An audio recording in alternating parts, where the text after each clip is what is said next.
Hello, my name's Ro. I'm a clinical psychologist from Sydney, Australia, and I work in private practice. While I might not be your personal therapist, this is a friendly PSA to you and my younger self to stop dating the wrong people. In my psychology practice, I work a lot with people in their 20s and 30s, and I keep seeing this fallacy of choosing to date people who make us feel initially really excited over waiting to see them demonstrate their character over time. It's the issue of choosing chemistry over compatibility. And unfortunately, the things that make someone super attractive on a dating app when we're scrolling or on the first or second date, things that are easy to measure, like what's his height, what's her age, what job do they do, how photoshopped is that person's photos. These are things that don't necessarily have any correlation to how good they are as a long-term partner. In fact, if you walked into a session with me and you said, oh my gosh, I just met this guy yesterday, he was so perfect, I'm obsessed, this is kind of a red flag to me. I wish I could made myself a red flag. Wish I had this in therapy. It's a red flag because this person might be someone who is schema activating, which basically means that something about the way that they make you feel reminds you of past emotional experiences. This is especially an issue if you have a history of trauma or you didn't have very healthy models for love growing up, and I'll explain more of that in today's video. And I gotta say, as a girl who has had her fair share of online dating, it really is the people who kind of have that instant spark in you, and you get this almost instant oh, he's perfect, and almost obsessive quality. Something about those types of relationships are the ones that really crash and burned for me. So part one, I'm going to talk about the problem with chemistry and going with excitement. Part two is going to be for those people who have had a more difficult relationship growing up, maybe with their primary caregivers, who don't have the healthiest models of love, and why that's especially important for you to be looking out for this idea of chemistry during dating, and why that could be a blind spot for you. And then part three, I'm going to kind of go into a little bit about what to look for instead, how to choose a partner instead,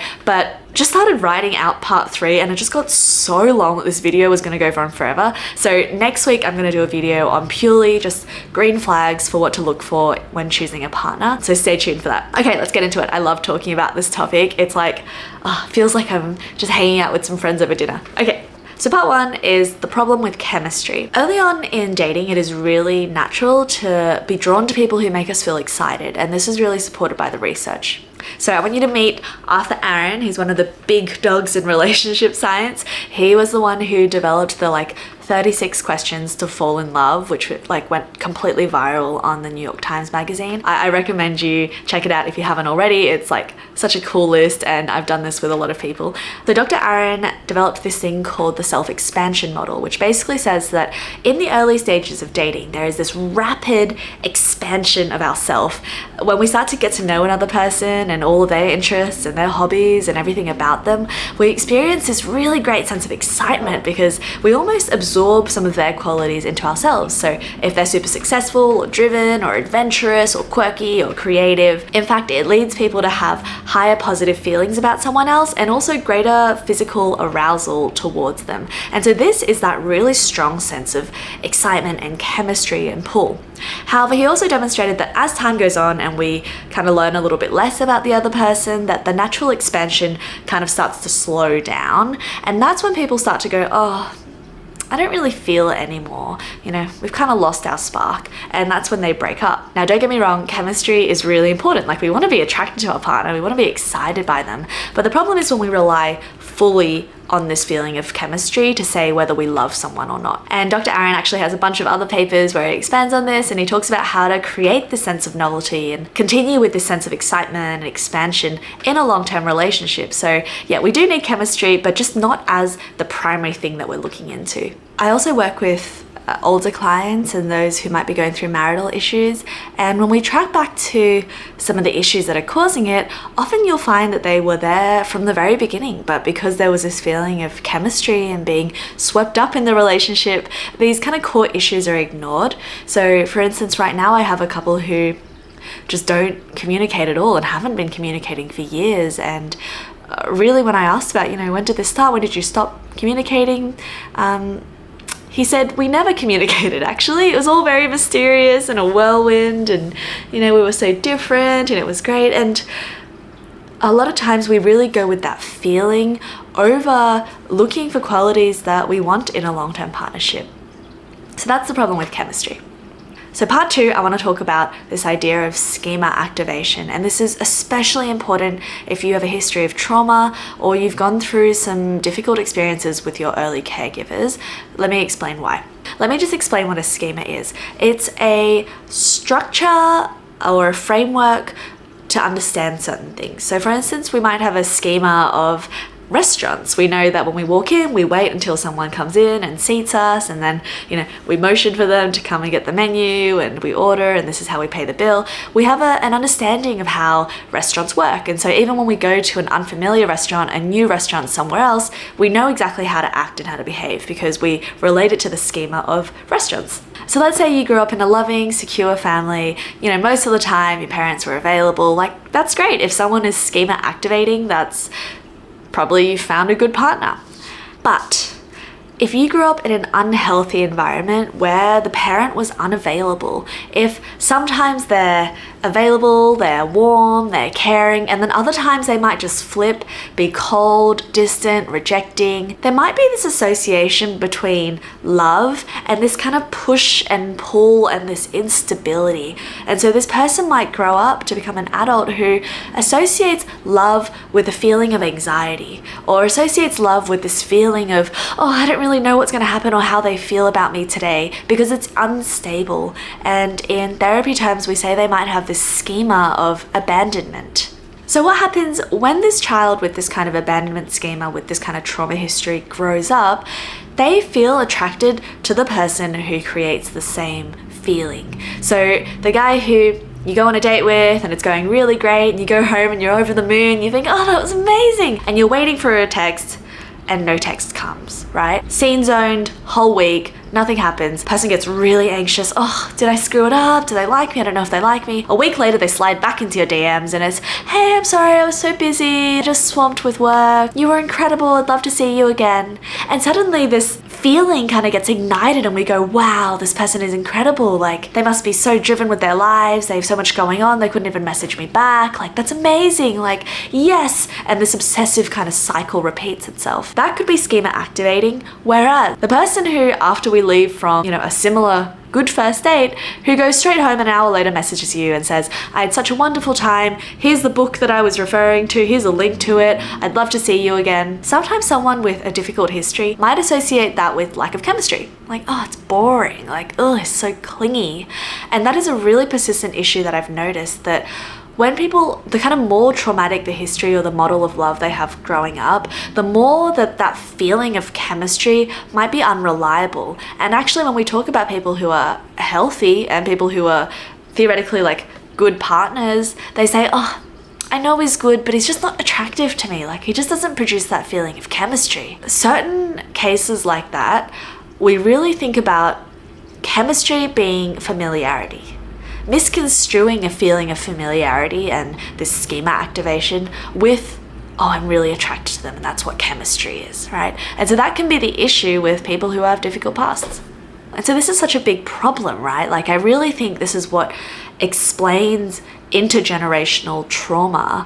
And that is, if we've grown up with a really unhealthy model of love, somehow inadvertently, even though we don't want it and consciously we go, that's not how I want to live my life, inadvertently we're drawn back towards people who made us feel the same way that we felt in childhood. So if we felt unloved, uncared for, criticized, there was this kind of toing and froing, there was this conditional sense around love, often we're inadvertently drawn to the people who create that same feeling for us in adulthood.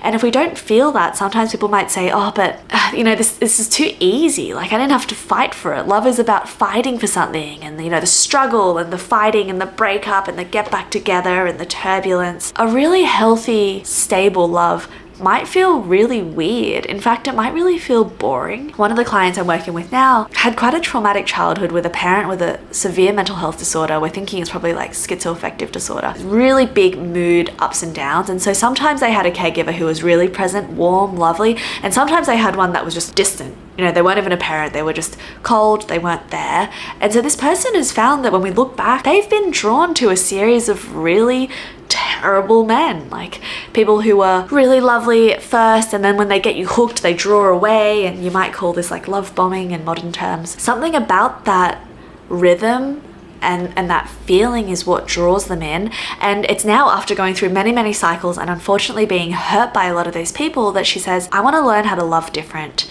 I want to learn how to find and attract and develop a relationship with someone who has a different feel from that. And one of the issues we've come up against is that even though there are certain people that she's meeting who are what I would probably say are healthier, she doesn't necessarily feel super attracted to them at first. This is why it needs to be really intentional. Firstly, recognizing that this is a pattern that we're in, and then being intentional with what am I actually looking for, as opposed to 100% just relying on that feeling of chemistry. Alrighty, so you might have gotten to this part 3 and you're thinking, oh yeah, I do have this issue where I keep getting attracted to people who aren't very good for me, and they do actually remind me of my earlier models for love, which weren't very healthy. So the easiest thing would be to go to therapy and give that a go. It's a really helpful way to explore old patterns, really see from a developmental perspective what were the models of love that we grew up with. But I know it's not always accessible, so let's try and just get into a few quick tips. Reminder that next week I will be posting the kind of green flags for what to look for when choosing a partner. But for today, let's just get started with a few quick tips. So firstly, when we talk about, what we're looking for in a relationship, it really depends on your aim, right? So if you're looking for a casual fling, if you're looking for someone just to have fun with and just be friends with and not dive into something long term, then basically throw everything I said out the window. In that case, go for chemistry, go for what's fun, go for someone who excites you, go for someone who would probably make a long-term terrible partner. If your aim is something that is fleeting, then it's okay. We don't have to think too much about this. But if we're looking for a long-term partnership, if we're looking for someone who we want to kind of walk alongside for years, maybe we want to start a family with, maybe we want to start thinking about setting up a life with them, then I think it really pays to be more intentional in dating. And after my breakup, I got kind of obsessive with this topic. I love researching it, I loved reading books about it, I love listening to podcasts about it. And for me, it's such an issue because we spend so many hours, years on our career and learning about the career pathway we take. But I would argue that finding a partner is really, really important if we choose to go down the pathway of marriage. And I know for a lot of people that's just not for them. It's not what makes them happy, and that's totally fine.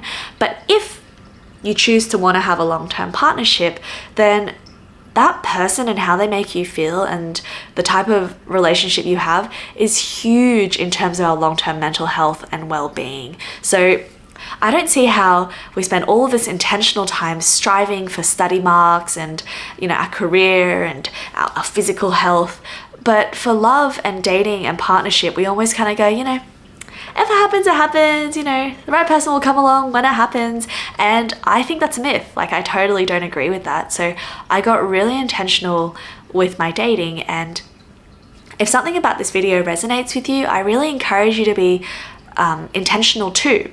It's not very romantic, is it? It's not very if it's meant to be, it'll come along and I'll just meet the right guy and we'll just fall in love and it'll just work. On the other side of that story, of that narrative, as a therapist, I can see that it does not just work. It takes a lot of effort. It takes a lot of disliking the person and not having great feelings about them and being able to work through it. That is the reality of a really good long-term relationship. It's rupture, repair, there's lots of tricky things that you go through. And to find the right person, or to find a person who is at least got the building blocks to be able to be that great partner going forward, that takes time and effort and trial and error and research. And I really want you to take that approach as my first tip to dating for long-term partnership, which is be intentional about who you date, be intentional about what you want, and really try and dive deeper than the surface and get below just the sense of chemistry. So Logan Ury, who's the author of the book How Not to Die Alone, I know it's a clickbaity title, she's a behavioral scientist and she also worked behind the scenes at Hinge, the dating app, and she wrote a book about how to understand modern dating and online dating and the research behind it and the kind of ways to improve our ability to be good online daters. Her book talks about this idea of ditching the spark. I think it's such a mistake that we go on that first date and we go, I'm just not feeling it. this person doesn't have any potential for me. Often people who produce that intense spark, like we've talked about on the first date, they're not necessarily good for us. And so a really practical thing is to go on the second date, go on the third date. And obviously if someone's like super red flaggy and terrible, then don't. Or you just see like little things in them that are nice, but you're not like super obsessive, head over heels, like infatuated with them. I really recommend you go on that second date to see how they go over time, because the more dates we have, the more information we get about a person. So yeah, those are my kind of quick tips. Like I said, next week we'll be doing a little bit more. Okay, so if you're interested in this type of content about kind of dating or relationships, I love talking about this.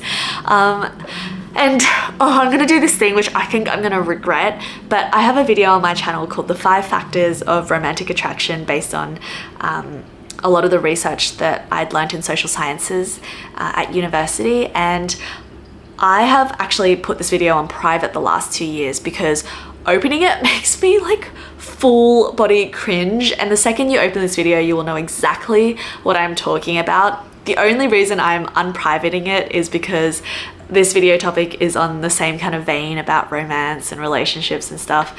And I know the research behind it is super solid. It took me hours of researching, but just, oh my God, don't judge me. I think I'm gonna regret posting it, but when this video is live at the same time, I will unprivate that old video. And I think I'm probably gonna leave it up for like a month or something, and then I'm gonna put it straight back onto private, put it in the archives.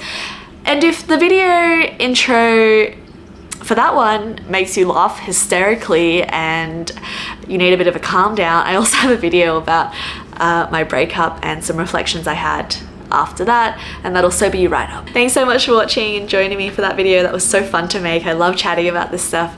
And stay tuned for next week, where I'll go into the kind of factors that I would say are green flags for a relationship and things to really look out for in a long-term partnership. As always, give me a like or comment down below to let me know if you enjoyed this and if I'm on the right track. And I hope you have a really good day. Thanks for tuning in, and I'll see you next week. Bye.